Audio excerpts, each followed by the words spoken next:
ဇလန်လေးရဲ့အစမှာတော့ညနေတကောင်အချိန်စိုးမြို့မှာအဓိကဆက်ဆောင်ဂျောင်မြင့်တယောက်သူမရဲ့တိုက်ခန်းစီကိုပြန်လာခဲ့ပါတယ်။အိမ်ရောက်တဲ့အခါမှာမီးတွေမလာပဲဗီဒီယိုတွေကနေတူးဆန်းတဲ့အတန်ကြားလိုက်ရပါတယ်။သူမသွားစစ်ဆေးကြည့်တော့ဘာမှမရှိပါဘူး။ဒါပေမဲ့လှဲမကြည့်နိုင်ခင်မှာပဲလှုပ်ဝက်စမ်းကြဲတဲ့လူတစ်ယောက်ရဲ့တိုက်ခိုက်တာကိုခံလိုက်ရပါတယ်။ရက်တော်တန်ကြာပြီးတဲ့နောက်မှာတော့မနက်မိုးလင်းတဲ့အဲ့ဒီတိုက်ခန်းမှာပဲဂျောင်မြင့်တယောက်အိပ်ပျော်နေတဲ့အချိန်သူမဘေးမှာမျိုးသားတယောက်လာဖက်အိမ်နေတာကိုသူမသတိမထားမိလိုက်ပါဘူး။ဒီမျိုးသားကသူ့ရဲ့နိုင်အဆုပ်လေးအချက်ပေးတဲ့မြည်လာတော့နိုးလာပြီးသူမရဲ့အစားအသောက်တွေနဲ့မနက်စာစားကထွက်သွားလိမ့်ရှိပါတယ်။မိနစ်အနည်းငယ်ကြာတော့ဂျောင်မင်းနိုးလာပြီးဒီရက်ပိုင်းမနက်တိုင်းလို့ဖြစ်နေကြခေါင်းကိုက်ဝေဒနာကြောင့်အကိုက်ခဲပြောက်စီတော့ရပါတယ်။သူမတောက်စီကနွားနိုးသိမ့်မကြံတော့တာကိုအော်မိနေပြီးတော့အလုံးမသွားခင်ပစ္စည်းတွေကိုနေရာကျပြန်စီထားခဲ့ပါတယ်။အခန်းကအထွက်မှာတကားတော့ခလုတ်ခုံပေါ်မှာအညစ်ကြေးတွေပင်နေတာသတိထားမိလို့တန်ရှင်းလုပ်ပြီးမှကုန်းနံပါတ်နှိပ်ခဲ့ပါတယ်။အလောက်ခင်မှာတော့အခြားစီးရင်မတယောက်ကသူမရဲ့ဖောက်တယ်တွေကိုလူယူနေတဲ့အတွက်ဂျောင်မင်းတယောက်စိတ်ညစ်နေရပြီးတော့ဒါကိုသူမရဲ့လုပ်ဖို့ခိုင်ပတ်တငယ်ချင်းဟိုဂျူးကပါဒေါသထွက်နေပါတယ်။နောက်ပိုင်းရထားပေါ်မှာသူတို့အလုပ်ကြောင်ပြောနေကြတော့မှဂီဂျိုးဆိုတဲ့လူကသူတို့ကိုစောင့်ကြည့်နေတာကိုသတိမထားမိခဲ့ကြပါဘူး။ဂျောင်မင်းအိမ်ပြန်ရောက်လာတဲ့အခါမှာညာဆိုင်လုံခြုံရေးဝင်တဲ့ဒေါင်ဟွန်းကနေဆိုင်တောင်ဝန်ထားခဲ့တဲ့ပါဆယ်ဘုံကိုပြီးပါတယ်။သူမပုံးကိုယူပြီးတော့အခန်းစီကိုသွားတဲ့အခါမှ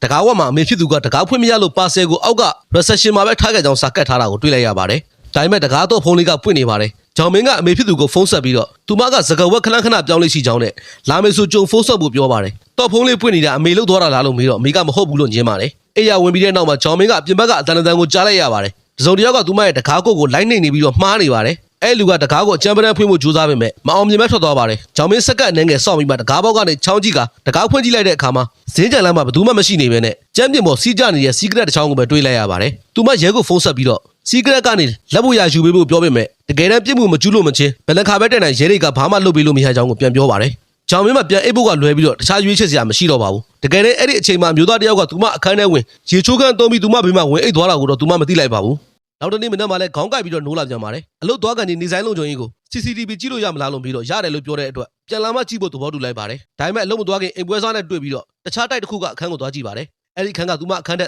ပိုချင်းပေမဲ့ဈေးပိုကြီးပါတယ်။နေ့လည်စာစားချိန်မှာသူမရဲ့တန်ငယ်ချင်းဟိုယိုကသူမကိုစားတော့ပြီးတော့လုံခြုံရေးအတွက်ရည်စားထားတဲ့ကြောင်းအမြဲတဘောကောင်းတဲ့လို့ဖို့ကံပဲစိုးဟုတ်ဆိုရင်ဘလို့လဲလို့ပြောပါတယ်။အလုတ်မှာတော့ဂျောင်မင်းကကိုယ့်ဘက်ကိုရက်တီးပြီးနောက်ထပ်ရောက်လာတဲ့ဖောက်တဲ့ဂူချမ်းကိုတခြားဆေးမမလူယူနိုင်အောင်လုပ်လိုက်ပါတယ်။အယောင်ပိတ်နိုင်အောင်စူးစမ်းရင်းနဲ့ဂူချမ်းနဲ့စကားစမိပြောပြီးတော့သူတို့ကအိမ်လီချင်းတွေဖြစ်နေတာကိုသိလိုက်ရပါတယ်။ဂူချမ်းကသူမကိုဟိုဒီမှာတွေ့ဘူးတယ်လို့တော့ပြောပါတယ်။ဘန်ကိစ္စပြီးလို့သူမရဲ့လိပ်စာကပ်ပြလိုက်တဲ့အခါမှာဂူချမ်းကသူမကိုကော်ဖီတောက်ဖို့ဖိတ်ပါတယ်။သူမကညင်လိုက်တဲ့အခါဂူချမ်းကရန်လို့ပါတော့တယ်။သူမကအရင်စပိုးမှန်းခဲ့တာဖြစ်ပြီးတော့အယောင်ရဖို့တက်ဟန်မဆောင်သင့်ဘူးလို့ပြောပါတယ်။ဆက်ဟုတ်ဝင်လာပြီးတော့သူမဘက်ကကာကွယ်ပေးပါတယ်။ဂူချမ်းကပြောမရဆူမြဖြစ်နေလို့လုံခြုံရေးခေါ်လိုက်ရပါတယ်။ညနေပဲအိမ်ပြန်ရောက်တဲ့အခါမှာလုံခြုံရေးဒေါင်ဟွန်းတယောက်သူ့ထက်လူကြီးရဲ့စူရာကိုခံနေရတာတွေ့ရပါတယ်။နေဆိုင်ဝန်ထမ်းရှိတော့ကဘာမှမဖြစ်ဘဲနဲ့ဒေါင်ဟွန်းရှိတဲ့ညပိုင်းကျမှပြဿနာတွေခဏတက်ပြီးတော့ရဲတွေခေါ်နေရလို့ပါ။ဂျောင်မင်းတက်လေကားစီတော့အမျိုးသားတယောက်ဝင်လာပြီးသူမနဲ့တစ်ထက်တည်းကိုအတူတူလိုက်ပါလာပါတယ်။အဲ့ဒီထက်ရောက်တော့အဲ့လူသူ့ခန်းဝင်သွားတဲ့အထိစောင့်ပြီးမှဂျောင်မင်းအပြင်ထွက်ရဲပါတယ်။နောက်ပိုင်းသူမအိပ်ပျော်သွားတဲ့အခါမှာသူမအခန်းကိုခိုးသုံးနေကြလှုပ်ဝက်လူသက်သမားကကရင်အောက်ကနေထွက်လာပြီးတော့သူမကိုမေးစေးအုပ်ကသူမရဲ့သွားလိုက်တာနဲ့ရေချိုးခန်းကိုသုံးပါတော့တယ်။ရေစင်းမောက်ကစပင်းတွေကိုတမင်မကြံရှင်းလင်းပြီးမ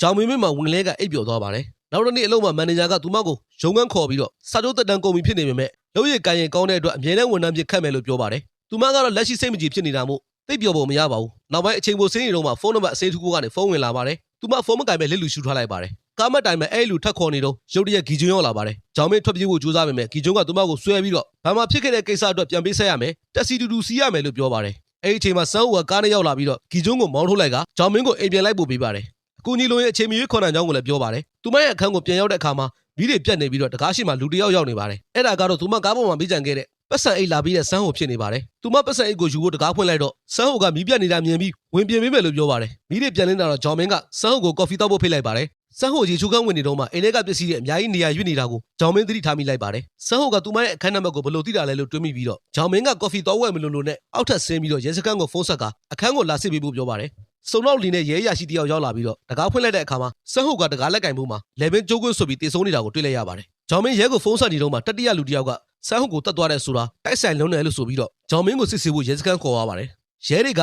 လူသက်သမားဟာသူမရဲ့ကြံပါလို့ထင်နေကြပါတယ်။ဒါပေမဲ့တက်တဲ့အထောက်ထားခန်းလို့မရှိပါဘူး။တကယ်တမ်းကျတော့အရင်တော့ကအိမ်ဖောက်ထွင်းခံရမလို့ဖြစ်တဲ့တိုင်ကြားချက်တွေရှိလာတာကြောင့်သူမဟာသားကောင်ဖြစ်တယ်ဆိုတာတက်တဲ့ပြနေတဲ့အတွက်သူမကိုပြန်လွှတ်ပေးလိုက်ပါတယ်။ရဲအနေငယ်ကြလို့လုံးပြန်ဆင်းတဲ့အခါမှာမန်နေဂျာကအမြဲတမ်းဝန်ထမ်းခတ်မယ်ဆိုတဲ့ကန့်လန့်ချက်ပြက်ပြက်သွားပြီလို့ဆိုပါတယ်။စာချုပ်တက်တန်းလဲကော်မီမှုသူမကလုံးလက်မဲ့အဖြစ်အိမ်ပြန်ခဲ့ရပါတယ်။တိုက်ခန်းပြန်ရောက်တဲ့အခါမှာလုံခြုံရေးကို CCTV ပြခိုင်းတဲ့အခါဈဉ္ညာလန်းကကင်မရာတွေကအတုဖြစ်နေပြီးတော့သူမဓာတ်လေကားစီးတဲ့မှတ်တမ်းတစ်ခုပဲရှိနေတာကိုသိလိုက်ရပါတယ်။လုံခြုံရေးပြောပြတာကတော့ဟိုတယ်နေ့ကတကားလာဖွင့်မှုစူးစမ်းတဲ့သူကမူးနေတဲ့အိမ်ကြီးချင်းတယောက်အခန်းမတာဖြစ်လောက်တယ်လို့ဆိုပါတယ်။ဒါပေမဲ့ဂျောင်မင်းစိုးဝင်နေလို့မို့အိမ်ထဲမဝင်ခင်လုံခြုံရေးကိုအခန်းလိုက်စီပေးဖို့ပြောပါတယ် ကံကောင်းစွာနဲ့ပဲအခန်းကလွတ်နေပေမဲ့ပစ္စည်းတွေကနေရာရွေ့နေပြန်ပြီးကျမ်းမြင့်မှာကော်ဖီဈေးတွေဖိတ်ကြနေပါတယ်အိမ်ဝဲစားကိုဖုန်းဆက်ပြီးအိမ်ပြန်ပြောင်းချင်ကြောင်းပြောပြီးတဲ့နောက်မှာကော်ဖီဈေးတွေလိုက်ကောက်ရင်းနဲ့ဗီဒီယိုအောက်မှာတခြားအခန်းတစ်ခုရဲ့တော့တစ်ချောင်းကိုတွေ့သွားပါတယ်အိမ်လီချင်းတွေအကြောင်းကိုလုံခြုံရေးပြောတာကိုသတိရပြီးတော့ဂျော်မင်းကအခန်းတွေကိုလိုက်တက်ကြည့်ကဘယ်အခန်းတော့လဲဆိုတာလိုက်ရှာပါတော့တယ်နောက်ဆုံးမှာစွန်ဟေးရဲ့အခန်းဖြစ်နေတာကိုတွေ့ရပေမဲ့အခန်းကလူမနေတာကြပြီးဖြစ်တဲ့ပုံစံမျိုးနဲ့ဟာလာဟင်းလေးဖြစ်နေပါတယ်ဒါကြောင့်တကယ်ချင်းဟိုယိုကိုကူညီတောင်းပြီးတော့ရုံးကကွန်ပျူတာနဲ့စွန်ဟေးရဲ့ကတ်အသုံးပြုမှုစီရင်ကိုရှာကြည့်ခိုင်းပါတယ်စရင်အရစနေနေ့ကလွှဲရင်နေ့တိုင်းည8နာရီမှအနီးနားကစတိုးဆိုင်တစ်ခုမှာ3200နဲ့ပစ္စည်းတစ်ခုဝယ်လေးရှိကြောင်းကိုတွေ့ရပါတယ်နေ့လယ်တနာရီမှာတောဝယ်တဲ့စီရင်တစ်ခုမှာတော့သူမရဲ့ဖုန်းနံပါတ်ကိုပါတွေ့ရပြန်ပါတယ်ဒါနဲ့ဖုန်းဆက်ကြည့်စာပို့ကြည့်ပေမဲ့ပြန်မဖြေပါဘ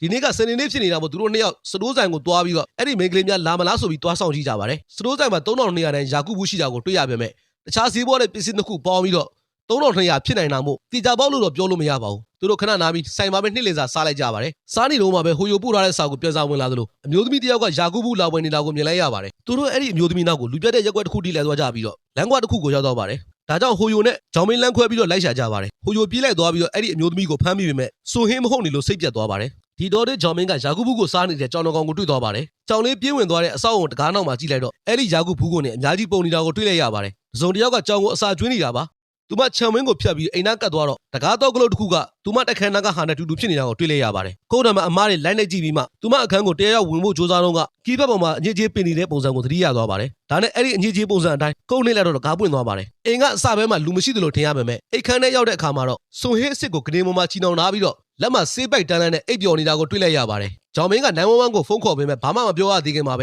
လူသက်သမားရောက်လာလို့ဖုန်းချပြီးတော့ကနေအောက်မှာဝင်ပုန်းနေလိုက်ရပါတယ်။လှုပ်ဝက်လူသက်သမားစီမှာစွန်ဟင်းရဲ့ဖုန်းရှိနေပြီးတော့ဟိုယိုဘူးတဲ့စာတွေကိုဝင်ဖြေနေတာကသူဖြစ်နေပါတယ်။ပြီးတော့သူကနောက်ထပ်ကောင်မလေးအစ်စ်ပြထားပြီးဖြစ်ကြောင်းပြောရင်းနဲ့စွန်ဟင်းကိုဆေးထိုးတက်လိုက်ပါတယ်။သူပြောတဲ့နောက်ထပ်ကောင်မလေးဆိုတာကဂျောင်မင်းဖြစ်နေတာပါ။သူတခြားအခန်းကပစ္စည်းတစ်ခုကိုတွားယူနေတော့မှပဲဂျောင်မင်းကကနေအောက်ကထွက်ပြီးတော့တကားနောက်မှာပုန်းနေပါတယ်။လူသက်သမားကလွှတ်ကိုကင်ပြီးပြန်ရောက်လာကစွန်ဟင်းရဲ့ဆောင်ကိုလှန်လိုက်တော့ခြေထောက်တွေဖြတ်ပြီးသားဖြစ်ကြောင်းနဲ့ခန္ဓာကိုယ်တစ်ခုလုံးကိုအဲ့ဒီလိုလှုပ်တော့မှဖြစ်ကြောင်းကိုမြင်လိုက်ရပါတယ်။ရုတ်တရက်အပြင်ဘက်ကရဲကအိုအော်တန်နေကြားလိုက်ရပါတယ်လူသက်သမားကဘယ်နာရောက်ပြီးလဲကြည့်ဖို့ဗရင်းပေါက်နာသွားတော့မှဂျောင်မင်းကအခန်းထဲကနေထွက်ပြေးပါတော့တယ်တကားဝါရောက်တော့မှသူမဖုန်းကြံခဲ့မှန်းကိုသတိရပြီးတော့အဲ့ဒီချိန်မှာဖုန်းကမြည်လာပါတယ်လူသက်သမားကဓာကိုကြားပြီးတော့နားရောက်လာကဖုန်းမေးကြံခဲ့တယ်လို့ပြောပြီးတော့ညနေဖုန်းဆိုအုတ်ထုတ်ဆောင်ထားတဲ့လူသက်သမားကသူမနောက်ကိုလိုက်ပါတော့တယ်သူမပြေးနေအကူကြီးတောင်းပေမဲ့ဘယ်သူမှမကြားရပါဘူးနောက်ဆုံးစလိုးဆိုင်အပြတ်တစ်ခုတည်းကိုဝင်ပြေးပါတယ်လူသက်သမားကသူမကိုရှာတွေးပြီးတော့တိုက်ခိုက်တော့မဲ့ဆဲဆဲမှာဟိုယိုရောက်လာပြီးတော့လေးလံနဲ့ပစ္စည်းတစ်ခုခုနဲ့ဝင်ရိုက်လိုက်ပါတယ်လူသက်သမားကချက်ချင်းပြန်ထလာပြီးတော့ဟိုယိုကိုရိုက်လိုက်ပါတယ်အဲ့ချိန်မှာပဲရဲကားကြီးဖျက်ဆီးသွားလို့ဟိုယိုကအော်ခေါ်လိုက်ပါတယ်ဒါကြောင့်လူသက်သမားလည်းထွက်ပြေးသွားရပါတယ်ခဏကြာတော့စုံတော့လီကသူတို့လိန်ပြောတဲ့ထင်ပြီးစူပါတယ်အိမ်ထဲမှာဘယ်သူမှရှိမနေလို့ပါဂျောင်မင်းရဲ့ဖုန်းကိုလည်းမတွေ့ရပါဘူးလူသက်သမားနဲ့ပတ်သက်ပြီးသူမသိတာကရှေဟောင်းနာကြီးဝစ်ထားတဲ့ဆိုတာတခုပါပဲရဲရရှိတယောက်ကတက်တဲ့တခုတွေ့ပြီလို့လာပြောတော့သူတို့စကားဆဖြတ်လိုက်ပါတယ်အဲ့ဒါကတော့အမိုက်ပုံတွေကစိုးဟင်ရဲ့အလောင်းဖြစ်ပြီးတော့လက်ချောင်းတွေကြားမှာဂျောင်မင်းရဲ့လိပ်စာကတ်ကိုကင်ထားတာပါနိုင်တော်ကြတော့ရဲတွေကဂျောင်မင်းရဲ့လိပ်စာကတ်ရရှိထားဘူးသူဂီကျွန်းကိုခေါ်ယူစစ်ဆေးပါတယ် CCTV မှတ်တမ်းတွေအရဂျောင်မင်းနောက်ကိုလိုက်လံချောင်းမြောင်းခဲ့တာလည်းပေါ်ပေါက်နေပါတယ်သူကနိုင်အစုပ်ဝစ်ထားသလိုလက်သမားဖြစ်တဲ့အတွက်လွှတ်လို့ကိရိယာမျိုးကိုလက်လန်းမိပြီးတော့တုံးတက်သူလည်းဖြစ်ပါတယ်စုံတော့လီကဂီကျွန်းတော်ထွက်လာအောင်ဖိအားပေးမြင်မြတ်တဲ့အခါမှာကြမ်းတမ်းတဲ့အပြုတ်မှုတွေလှုပ်လာသလိုထွက်ဆိုချက်အမှားတစ်ခုထပ်လုပ်မိသွားလို့ဆက်လက်ဖန်ဆီးထားဖို့အကြောင်းပြချက်ခိုင်လုံသွားပါတယ်စုံတော့လီကသူတို့ကိုတောင်းပန်ပြီးအမှုပြီးသွားပြီဖြစ်ကြောင်းဂရိပေးကအိမ်ပြန်လွှတ်လိုက်ပါတယ်ဂျောင်မင်းကတိုက်ခန်းအသစ်ကိုပြောင်းရွှေ့လိုက်ပြီးတော့တကားတွေဗရင်မောက်တွေကိုလုံခြုံရေးအထူးတင်းကျပ်ထားလိုက်ပါတယ်ဒီတော့ထဲမှာဂီကျွန်းကတက်တည်မလောက်လို့ပြန်လွတ်လာပါတယ်သူကဂျောင်မင်းကိုရှာဖို့တိုက်ခန်းဟောင်းကိုသွားပါတယ်အိမ်ပြောင်းသွားပြီလို့ကြားတော့သူကဂျောင်မင်းရဲ့ဝန်ခံအကိုဖြစ်ကြောင်းအဖေဖြစ်သူတေကန်ဒီဖြစ်နေလို့အကြောင်းကြားတင်ကြောင်းကိုလိန်ပြောပါတယ်ဒါနဲ့လုံခြုံရေးတောင်ဟောင်းကလိပ်စာအသစ်ကိုပေးလိုက်ပါတယ်ခဏကြာတော့ဂျောင်မင်းစီပါဆယ်တစ်ခုရောက်လာပါတယ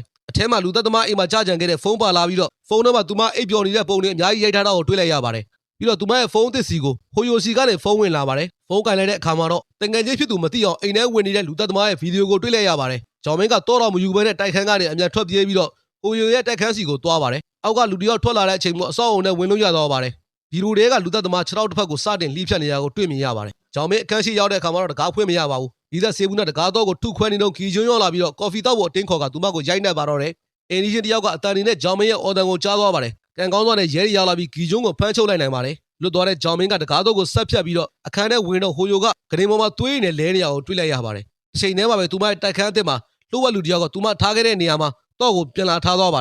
ယ်နောက်ပိုင်းဂျောင်မင်းစီးရုံမှာဟိုယိုကိုတွားတွေ့ပါတယ်ကျွန်တော်တော့အဖြတ်ခံမထိလိုက်ပါဘူးဗီဒီယိုရိုက်ဖို့လူသက်သမားစတင်လိဖြတ်ထားတဲ့အမာရွတ်တစ်ခုပဲကြမ်းခဲ့ပြီးတော့ဟိုယိုကဖြစ်ခဲ့တာတွေအတွက်တငယ်ချင်းကိုအပြစ်မတင်ခဲ့ပါဘူးစုံတော့လီကလည်းဒါတွေအားလုံးကလှည့်ကွက်တစ်ခုဖြစ်ကြောင်းနဲ့လူသက်သမားကသူမကိုအခန်းပြင်ထွက်လာအောင်အလစ်ဖမ်းနိုင်အောင်ဗီဒီယိုကိုကြိုရိုက်ခဲ့တာဖြစ်ကြောင်းကိုပြောပြပါတယ်ဂီကျွန်းကိုဖမ်းထားပြီးပြီမို့ DNA ဖြေဆောက်ဖို့ပဲလူရလေးလို့ဆိုပါတယ်စုံတော့ကဂျောင်မင်းစိတ်လုံခြုံမှုရှိအောင်လို့ပင်ကွင်းရုပ်ပုံစံလုံခြုံရေးကင်မရာတွေတစ်ခုလက်ဆောင်ပေးပါတယ်အိမ်မြောက်တဲ့အခါမှာတော့ဂျောင်မင်းကင်မရာကိုတက်လိုက်ပါတယ် ပြီးတော့စတိုးဆိုင်သွားတဲ့အခါမှာလုံခြုံရေးဝန်ထမ်းဟောင်းဒေါင်ဟွန်းနဲ့တွေ့ပါတယ်ဒါပေမဲ့အစပိုင်းမှာ तू မမှတ်မိပါဘူးဒေါင်ဟွန်းက तू မကိုပဲ तू မလုတ်ခပေးလို့မရတော့ကြောင်းနဲ့လူသက်သမားကိုမိသွားပြီးဖြစ်ကြောင်းကိုစကားကြီးလာပြောနေတဲ့အခါမှာစကားဝဲကခတိကောက်ဖြစ်လာပါတယ်ဒါကြောင့်ဂျော်မင်းပတ်စံအမြန်ရှင်းပြီးထွက်လာခဲ့ပါတယ်ဒါပေမဲ့ထူးဆန်းတဲ့အတန်တစ်ခုကိုကြားလို့လှည့်ကြည့်လိုက်မိပါတယ်ဒေါင်ဟွန်းကပတ်စံ3200ရှင်းနေတာပါ तू ကကြောင်လေးတွေစားတဲ့ယာကူဘူးမျိုးကိုဝယ်နေတာဖြစ်ပြီးတော့လက်မှာလည်းရှေးအောင်နိုင်အစုပ်ကိုဝစ်ထားတာတွေ့လိုက်ရပါတယ်စိုးရိမ်စိတ်နဲ့အင်ကိုအမြန်ပြေးပြီးတော့စုံတော့လီစီကဖုန်းဝင်လာကအိမ်ထဲကအိမ်ပြင်မထွက်ဖို့ပြောပါတယ်တကယ်တော့ဂီဂျွန်းက DNA မကိုက်ညီလို့ပြန်လွတ်သွားပြီးတော့အခုတော့အသက်ခံလိုက်ရပြီဖြစ်တယ်လို့သိရပါတယ်ဂျောင်မင်းရဲ့ဗီဒီယိုပေါ်မှာယာကူဘူးတစ်ခုတင်ထားတာကိုတွေ့လိုက်ရပြီးတော့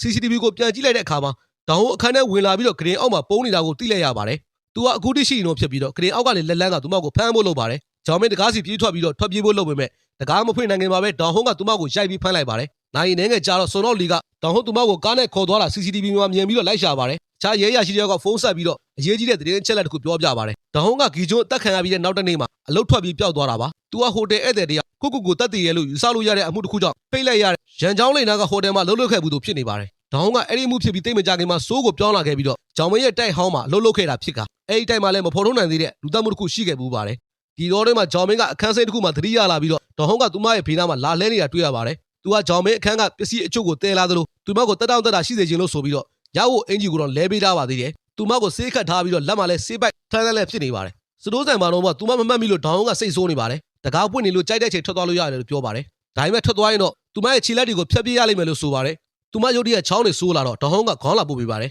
အဲ့ဒီအခွေကိုယူပြီးတော့ဂျောင်မင်းကသူ့နေရက်ကိုကိုက်လိုက်တယ်လို့ခုံမောကဆေးထိုးအပ်နဲ့သူ့လက်ကိုထိုးဆိုင်လိုက်ပါတယ်ဆေးရှိကျန်နေသေးလို့ကျမ်းမြေပေါ်တွားသွားရင်းနဲ့ခြေထောက်တွေလှုပ်ရှားလို့ရတော့ဒီကားကနေပြေးဆင်းပါတယ်ဒါပေမဲ့တကားတွေကုန်ပိတ်ထားပြီးတော့တခမ်းမဲ့ပွင့်ကအဲ့ဒီအခန်းကဗရင်းပေါက်တွေကလည်းပိတ်ထားပြန်ပါတယ်ဒေါင်ဟွန်းပစိန်ကိုကိုင်ပြီးလိုက်လာတဲ့အတန်ကိုကြားရတော့ဂျောင်မင်းကကျမ်းမြေပေါ်ကမှန်ကွဲစားတစ်ခုကိုကောက်ပြီးခုခံဖို့ပြင်ပါတယ်သူအခန်းထဲဝင်ကန်နီးပါပဲအိမ်ထဲကဝန်ကနေတဲ့အတန်တစ်ခုကြားလိုက်ရပါတယ်စုံတော့လီရောက်လာတာပါသူမနာမည်အော်ခေါ်လိုက်ပြီးသူမပြန်ထူလိုက်တဲ့အချိန်မှာဒေါင်ဟွန်းကစုံတော့နောက်ကနေဝင်တိုက်ခါယောက်ျားတနက်လူရင်မိုးပေါ်ထောင်ပစ်ပြီးပါတယ်ရုတ်တရက်ဘာတမမကြားတော့လို့ဂျောင်မင်းအခန်းထဲကပြန်ထွက်ကျမ်းမြေမော်ကပစိန်ကိုကောက်ပြီးသွားကြည့်တဲ့အခါမှာဒေါင်ဟွန်းကိုပဲတွေ့ရပါတယ်ဒေါင်ဟွန်းကသူမစီလာနေလို့သူမကကော်စောကိုဆွဲပြီးခြေထိုးချလိုက်ကတလက်ကောက်ပြီးပြစ်လိုက်ပါတယ်ဒါပေမဲ့ကြီးစံမရှိတော့ပါဘူးဒေါင်ဟွန်းကသူမအင်ကြီးကိုဆွဲကျမ်းမြေတဲ့ခေါင်းကိုစောင့်ပစိန်ကိုပြန်ကောက်ပါတယ်သူကသူမလက်မောင်းကိုဖျက်ဖို့လုပ်နေတော့မှသူမကသူ့ဒဏ်ရာကိုလက်ချောင်းနဲ့ထိုးလိုက်ပါတယ်ဒါပေမဲ့မလုံလောက်ပါဘူးသူပိုပြီးတော်တော်ထွက်သွားပြီးတော့သူမကိုဗီရိုစီပြစ်ပေါက်လိုက်တဲ့အခါမှာဗီရိုကသူတို့နှစ်ယောက်လုံးပေါ်ပြိုကျလာပါတယ်ဒေါင်ဟွန်းရဲ့လက်တစ်ဖက်ကတန်ချောင်းဆက်ပြီးညက်နေပေမဲ့ကျန်လက်တစ်ဖက်ကသူမကိုလှမ်းဆွဲပါတယ်ဂျောင်မင်းကသူ့ကိုကန်ကြောက်ပြီးတော့အဝေးရောက်အောင်လုပ်ပါတယ်ဗီရိုရဲ့တစ်ဖက်ချမ်းပြုံးကျလာနေပြီးဖြစ်နေတာကိုသူမသတိထားမိလိုက်ပါတယ်အဲ့ဒီဘက်ကိုတွန်းဖွင့်ဖို့ကြိုးစားနေတော့မှဒေါင်ဟွန်းကသူ့လက်ကိုယုံထွက်လိုက်နိုင်ပြီးတော့သူမလယ်ဘင်းကိုနှစ်ဖက်လုံးနဲ့ညှစ်ပါတော့တယ်ဂျောင်မင်းကလည်းသူ့ပခုံးကိုပြန်ကင်ပြီးတော့တွန်းထုတ်ပါတယ်သူမရဲ့ရည်ရွယ်ချက်ကတွန်းထုတ်ဖို့တသက်ဖြစ်ပေမဲ့ဗီရိုကတန်ချောင်းနဲ့သူ့ခေါင်းကိုစောင့်မိသွားပြီးတော့ဒေါင်ဟွန်းတည်ဆုံးသွားပါတယ်နောက်ပိုင်းမှာတော့ဂျောင်မင်းပုံမှန်ဘဝမှာပြန်ရောက်နေပြီဖြစ်ပေမဲ့တိုက်ခန်းအစ်စ်မှာပစ္စည်းတွေကိုတော့နေရာမချရသေးပါဘူးဒါပေမဲ့ဘာမှမလုပ်ခင်ဂရင်အောက်မှာလူရှိမရှိစစ်စစ်တိုက်တဲ့အချက်သူမရှိမှရနေပါပြီဇလန်လေးကဒီမှာပြီးဆုံးသွားပါပြီအားလုံးကိုကျေးဇူးတင်ပါတယ်